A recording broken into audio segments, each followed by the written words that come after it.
تو ان کے پاس وقت نہیں کہ بچوں کو اچھی کہانیاں سنا سکیں، اخلاق اور کردار کی جو ذہن سازی ہے جو اس عمر میں ہونی چاہیے، اس سے بیشتر ہونی چاہیے، اس کی بہت کمی ہے، بہت زیادہ فقدان ہے۔ اچھا، بریک اپ کرنے، اس جرم کے حصے کرنے، ٹکڑے کرنے، آپ یہ جو مجرم ہے 15-16 سال کا، یہ کم سن کتنا ذمہ دار ہے؟ والدین کتنے ذمہ دار ہیں؟ ایجوکیشن سسٹم پر اس کی کتنی ذمہ داری عائد ہوتی ہے؟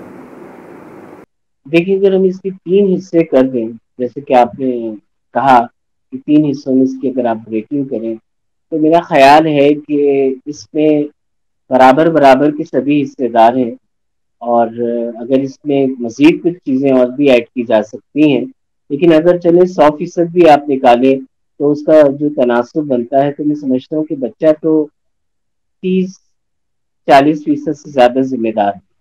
باقی ذمہ داری والدین پر اور تعلیم پر اور تعلیمی اداروں پر اور اساتذہ پر اور نصاب پر۔ گیجٹس تک ایکسیس مسلسل ہے بچوں کا، اور پھر اس پر پیرنٹل کنٹرول بھی بہت کم ہے، تمام چیزیں بغیر کسی رکاوٹ کے ان تک آ رہی ہیں۔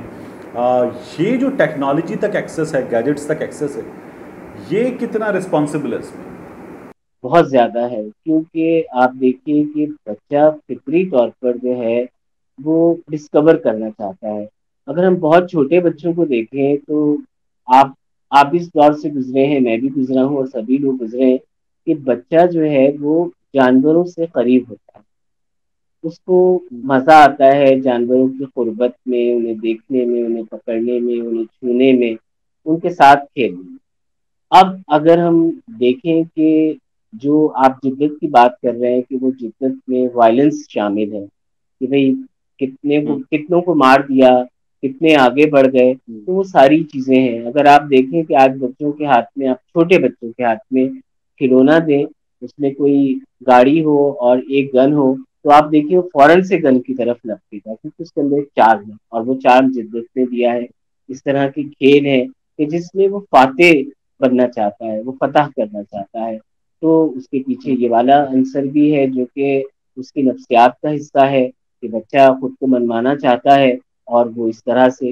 اب جو یہ واقعہ ہوا ہے، اور اس میں چونکہ ایک معصوم بلوگڑا جسے زدوکوب کیا گیا ہے اور بہت بری طرح سے کیا گیا ہے، تو آپ دیکھیں کہ بچہ تو جانور سے قریب ہے اور مانوس بھی ہے، اور آپ دیکھیں کہ اب ہماری ذمہ داری ہے والدین کی کہ جب اس سے کبھی بچے کو چڑیا گھر لے کر جائیں تو اسے پیار کرنا سکھائیں۔ جانوروں کے لیے تحائف جو کچھ وہ کھاتے ہیں، پاپ کارن، کیلے، مونگ پھلیاں، وہ سب دے کر جائیں۔ گھر میں صحیح۔ پلے ہوئے جانوروں کے ساتھ ایک محبت کا معاملہ، گھر میں آج کل جانور پالے نہیں جاتے، پیٹس کا زمانہ نہیں رہا، ہمارے گھر بھی اس قابل نہیں رہے۔ آج کل عید قرباں قریب ہے، آپ دیکھیے کہ جس عمر کے بچوں نے یہ واقعہ کیا ہے، وہ بچے بکروں کو اور بیلوں کو، جو بھی ہمارے قربانی کے جانور ہیں، ان کو بے انتہا دوڑائیں گے، اور مطلب ان کو اس طرح سے سب کر کے ایک خوشی ہو رہی ہوتی ہے کہ بس یہ جانور دوڑ رہا ہے اور اس کے ساتھ میں دوڑ رہا ہوں، اور میرا جانور شاید سب سے برق رفتار ہے یا وہ آگے بڑھ جائے، تو اس کے پیچھے اس کی کہیں نہ کہیں جو نفسیاتی پہلو ہیں وہ پوشیدہ ہوتے ہیں، وہ مضمر ہوتے ہیں، اور اس کا اظہار اس طرح سے کرنا۔ آپ محلے میں، آپ نے ہمیں پڑھایا، آپ اساتذہ کی ٹریننگ کرتے ہیں، تربیت کرتے ہیں، اساتذہ کو بھی پڑھاتے ہیں، کئی کتابیں آپ نے لکھی چھوٹے بچوں کے لیے، بڑے بچوں کے لیے، تو بچوں کی نفسیات بھی آپ جانتے ہیں۔ بچوں کو تعلیم کے دوران حساس موضوعات پر کیا چیزیں دینی چاہیے، کیا چیزیں روکنی چاہیے، اس بارے میں بھی ہماری ایک بحث ہو رہی ہے کہ بچوں کو تو یہ بتا دیں آپ کہ 12ویں کے بچوں کو بھی کہ پری آتی ہے اور ایک پوٹلی میں بچہ رکھ کے چلی جاتی ہے، تو کتنی چیزیں بچوں کو دی جا سکتی ہیں، کتنی چیزیں روکی جائیں؟ طارق بہت اچھی بات آپ نے کی۔ اصل میں دیکھیے کہ جو ہمارا پورا نظام تعلیم ہے اس کے بھی کئی حصے ہیں، جن میں اساتذہ بھی ہیں، جن میں اسکول کی پالیسیز بھی ہیں، گورنمنٹ بھی ہے، اور پھر نصابی کتب بھی ہے، اور پھر طریقہ تدریس بھی ہے۔ اساتذہ کا طریقہ تدریس بھی ہے، بچوں سے تعلق بھی ہے، بچوں کے ساتھ قربت کا معاملات بھی ہیں۔ اب آپ دیکھیے کہ ایک استاد ہے، اس کی ذمہ داری کہ وہ آیا اور اس کی کلاس میں اپنی کلاس لی، اپنے نصاب کی تکمیل کرائی، اور یہ جو اور ہو جا۔ اور کچھ اساتذہ ہیں جو بچوں کے دلوں میں رہتے ہیں، ان کی تربیت کرتے ہیں، ان کی بات مانتے ہیں بچے. تو معاشرے کو ایسے اساتذہ کی ضرورت ہے، تو ڈیڈیکیٹڈ اساتذہ چاہیے جو کہ واقعی اس شعبے میں اس لیے آئیں کہ ان کا ایک مشن ہو، اس کے پیچھے ایک مقصد ہو، خواہش ہو. یہ نہ ہو کہ ایک کمائی کا ذریعہ ہے، اب کہیں جاب نہیں مل رہی تو ڈپریشن میں آ جائیں. تو بہتر ہے کہ وہ کسی اور فیلڈ میں چلے جائیں. باقی پورا ماحول ہے اسکول کا، اور اس کے ساتھ نصابی کتب جو آپ نے بھی فرمایا وہ بہت اہم ہے. اب بچوں کی میلان، ان کی نفسیات، ان کی کیچنگ کے مطابق جا کر وہ کہانیاں، مضامین اکابرین سے اور ہمارے اسلاف سے اور دیگر چیزوں سے اس طرح استفادہ کیا جائے کہ بچے غیر محسوس طریقے سے اس میں دلچسپی لے کر اور اپنی عملی زندگی میں اس کا اطلاق بھی کر پائیں. پاکستانی سوسائٹی میں ہم مسلمان ہیں، اسلامک سوسائٹی، پاکستانی سوسائٹی، اس میں کس حد تک آپ کو لگتا ہے کہ اسکول کے بچوں کو، بڑے بچوں کو بھی سیکس ایجوکیشن کس حد تک دی جا سکتی ہے، کیا دی جا سکتی ہے؟ بالکل ہونی چاہیے، اور آپ دیکھیں کہ شاید ابھی بھی بہت کمی ہے. جیسے آپ نے فرمایا کہ ہمارا ملک ایک اسلامی ملک ہے اور ہم مسلمان ہیں، لیکن شاید ہماری جو اقدار ہیں، اسلامی اقدار، وہ اس طرح سے ابھی پوری طرح حلاوت نہیں کر پائی ہیں. میں پھر اسی واقعے پر آؤں گا کہ جو ایک بلوگڑے کو بچوں نے بری طرح سے زد و کوب کیا، تو اس کے پیچھے تو پوری تعلیمات ہیں نبی صلی اللہ علیہ وسلم کی.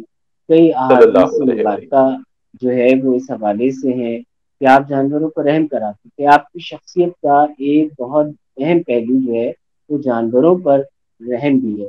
آپ عمار صلی اللہ تعالی رحمت اللہ عالمین، تو اس میں تمام جہانوں میں جانور بھی شامل. اور آپ نے کئی بار ایسا ارشاد فرمایا کہ جانوروں کا ذبیحہ کرو تو چھری تیز کر دیا کہ انہیں تکلیف نہ ہو. جیسے اس زمانے میں اونٹ کا کوہان کاٹ کر یا دمبے کی چکی کاٹ کر چربی حاصل کی جاتی تھی اور کھائی جاتی تھی. یا اسلام سے پہلے یہ تھا کہ اگر کوئی شخص مر جاتا تو اس کی قبر پر وہ جانور باندھ دیا جاتا اور اس کو جو ہے مارا جاتا اور پھر اسے کھایا جاتا اور اس کو فیاضی کی بات سمجھی جاتی. اسی طرح سے کچھ اور جانوروں کے ساتھ بھی یہ کیا جاتا ہے کہ انہیں تا وقت مارا جاتا کہ جب تک وہ مر نہ جائیں، اور پھر ان کا گوشت تقسیم کیا جاتا اور کھایا جاتا.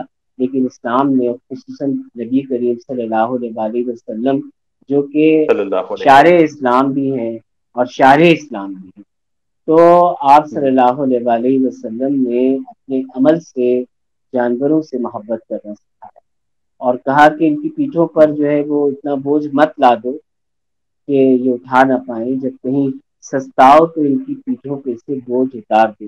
ایک غزوہ نہیں، ایک سفر تھا جس میں ایک صحابہ جو ہے انہوں نے کھانا پکانے کے لیے چولہا جلایا، تو وہاں قریب ہی چیونٹیوں کی بل تھی یا ان کا گھر تھا.